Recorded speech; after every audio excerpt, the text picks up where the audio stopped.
अध्यात्म विज्ञान कोई धर्म या संप्रदाय नहीं है, ये स्पिरिचुअल साइंस है जो कुदरत के कानून पर आधारित है। ये विज्ञान पूरे ब्रह्मांड के सभी रहस्यों को उजागर करता है और जीवन के सभी पहलुओं को समझने के लिए एक नई दृष्टि देता है। इसी को आर्ट ऑफ विजन कहते हैं, दुनिया को देखने की एक नई दृष्टि, जो अध्यात्म विज्ञानी परम पूज्य स्वामी श्री कमलेशानंद जी के निर्देशन में सनातन सत्य का अनुसंधान कर हमारे जीवन को प्रकाशित करे। जय सच्चिदानंद। आत्मा ने कई જોઈતું નથી, પણ કે છે કે આત્મા છે, સમર્થ છે, શક્તિશાળી છે, છતાં આ વિનાશી વસ્તુઓ થી કેમ એ વ્યક્ત થતો નથી? એની તાકાત કેમ સંક્રમિત થઈ જાય છે હોવા છતાં ત્યારે આત્માને અને આ પૌદ્ગલિક તાકાતમાં એક જ ફેર છે કે પૌદ્ગલિક તાકાત અને સૂક્ષ્મ તાકાત આ બંને વચ્ચે બહુ ફેર છે। સૂક્ષ્મની તાકાત સમજાય ત્યારે ખુલ્લી થાય અને સ્થૂળની તાકાત તો આપણને હાલતા ચાલતા ઇન્દ્રિયોથી। સૂક્ષ્મની તાકાત એટલે શું? સૂક્ષ્મની તાકાત સમજાવજો। સૂક્ષ્મની તાકાત એટલે શું કે હિન્દુસ્તાનના ઋષિ મુનિઓ, સાધુ સંતો અને સન્યાસીઓ પાસે પહેલા સૂક્ષ્મની તાકાત હતી। એક મંત્રથી પુષ્પક વિમાન હાજર થઈ જાય, વગર પાયલોટે ચાલે, વગર પેટ્રોલે ચાલે, ક્યારે બગડે નહીં, નો મેન્ટેનન્સ। આ સૂક્ષ્મની તાકાત હતી। ગાંધીજી થોડા લો લેવલમાં જઈએ, ગાંધીજી અહિંસાથી આઝાદીની વાત કરી, એ સૂક્ષ્મની તાકાત, સ્થૂળની તાકાત નહીં સાહેબ। માણસ પોતે પોતાની માંગણી માટે ભૂખ હડતાલ ઉપર ઉતરે છે, એ સૂક્ષ્મની તાકાત છે, એ બાહુબળ નથી। સમજાય છે? સૂક્ષ્મની આ તો તમે દાખલા આપો છો। સૂક્ષ્મની તાકાત જબરજસ્ત છે અને આપણા હિન્દુસ્તાનની જે પ્રગતિ હતી એ સૂક્ષ્મની તાકાત ઉપર હતી। પણ જ્યારથી આપણે સ્થૂળમાં ગયા, ભૌતિકમાં ગયા, ત્યારથી આપણે હરીફાઈ કરી સ્થૂળમાં અને સૂક્ષ્મની તાકાત ધીમે ધીમે શું થઈ ગઈ? ખલાસ થઈ ગઈ। વેલ્યુ સમજાવવાની બંધ થઈ ગઈ આપણી। હવે સ્થૂળની તાકાત ઉપર ગયા કે દુનિયાએ આવું મેળવ્યું માટે હું પણ મેળવું, એટલે એમાં ગયા આપણે। અને જે સૂક્ષ્મની તાકાત હતી એ જ હિન્દુસ્તાનનું મોરલ હતું। અને આખા દુનિયામાં હિન્દુસ્તાનની જે વેલ્યુ હતી, 63 સલાહકાર પુરુષો અહીંયા જ પાકે છે, આ જ ધરતીમાં। એ તાકાત સૂક્ષ્મની છે સાહેબ, સ્થૂળની નથી। સમજાય છે? એક ચક્રવર્તી પાકે, એક તીર્થંકર પાકે, એ સૂક્ષ્મની તાકાત છે, સ્થૂળની તાકાત નથી। દેવોએ પણ જેની સેવા કરવી પડે એવા મનુષ્યો, એ સૂક્ષ્મની તાકાત છે। સેવા કરવી પડે, માગણી ના કરવી પડે, એ સૂક્ષ્મની તાકાત છે। માત્ર તીર્થંકરો નહીં, ચક્રવર્તીઓ હોય, વાસુદેવ હોય અને બીજા પણ કેટલાક મહાન પુરુષો હોય જેની સેવા દેવી દેવતાઓ કરે, એ સૂક્ષ્મની તાકાત છે। એ સ્થૂળની તાકાત નથી કે હું ઓર્ડર કરું આવી જાય, એવું નથી। સૂક્ષ્મની તાકાત એ હતી આપણા હિન્દુસ્તાનમાં। પણ જેમ જેમ આપણે ભૌતિકવાદમાં સ્થૂળમાં ગયા એમ શક્તિઓ બધી શું થઈ ગઈ? ખલાસ થઈ ગઈ। બહુ તાકાત હતી સૂક્ષ્મની, અને છેલ્લી સૂક્ષ્માથી સૂક્ષ્મ તાકાત એ આત્માની। કઈ તાકાત? આત્માની અદ્ભુત શક્તિ એની અંદર, આખા બ્રહ્માંડને વશ કરી શકે એવી તાકાત આત્માની છે। એ કરવા ના જાય, ક્ષમતા એટલી અનંત શક્તિ, એમને નથી બોલાતું।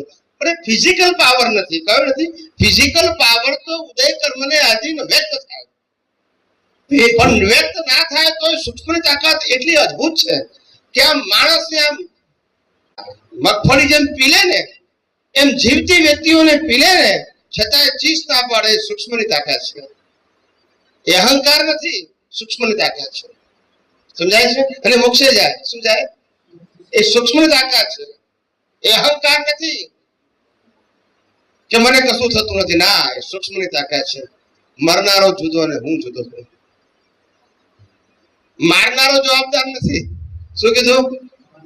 મરનારો જુદો અને હું જુદો। એ કેવી આપણી હિન્દુસ્તાનનો બેઝ હતો। શું હતો? એમ કઈ એમને નતું કહેવાતું કે હિન્દુસ્તાન એ ઋષિ મુનિઓનો દેશ છે। સૂક્ષ્મ તાકાત બહુ હતી સાહેબ। ભલભલા સિકંદર ને નેપોલિયનો પણ એ સૂક્ષ્મની તાકાત આગળ થંભી ગયા હતા. એ વખતે આપણી પાસે વેપન નતા અદ્યતન, પણ સૂક્ષ્મની તાકાત હતી. શું હતી? સિકંદરને પણ કહેનારા હતા કે તું ભિખારી છું, કારણ કે તું દેશ લૂંટવા નીકળ્યો છું, અને અમે તો આ સમ્રાટોના પણ સમ્રાટ છે, કારણ કે અમે ભીખને વશ કરી છે.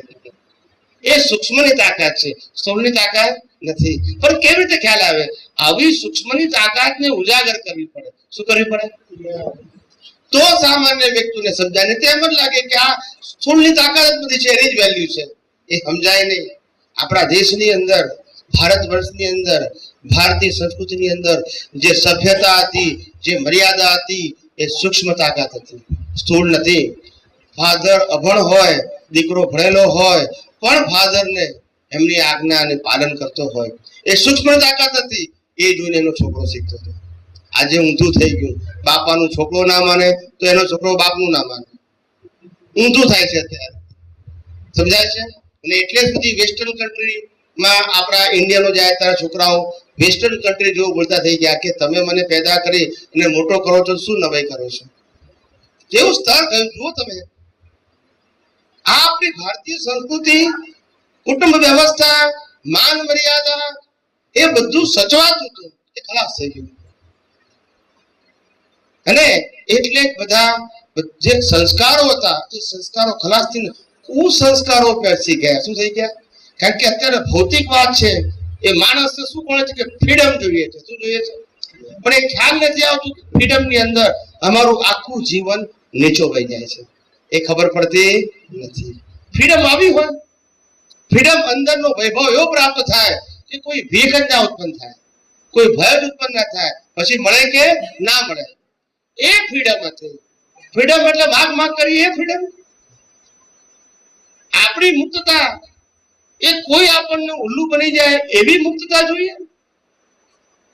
એક નાની વસ્તુ સાથે આપણે છેતરાઈ જઈએ એવી ફ્રીડમ જોઈએ.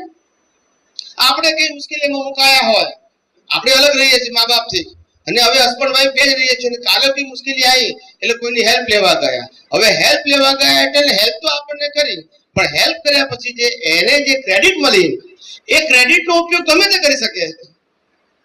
જ્યારે મા બાપ એવું કરે, કારણ કે સંસ્કાર હતા, મારી ફરજ છે. શું છે? પેલા ફરજ નથી સમજતા. તમે મારી પાસે આવ્યા છો, મેં તમને હેલ્પ કરી છે, હવે તમે મને હેલ્પ કરો. સમજાય? મારી વાત સમજાય? આ આપણી સંસ્કૃતિ હતી.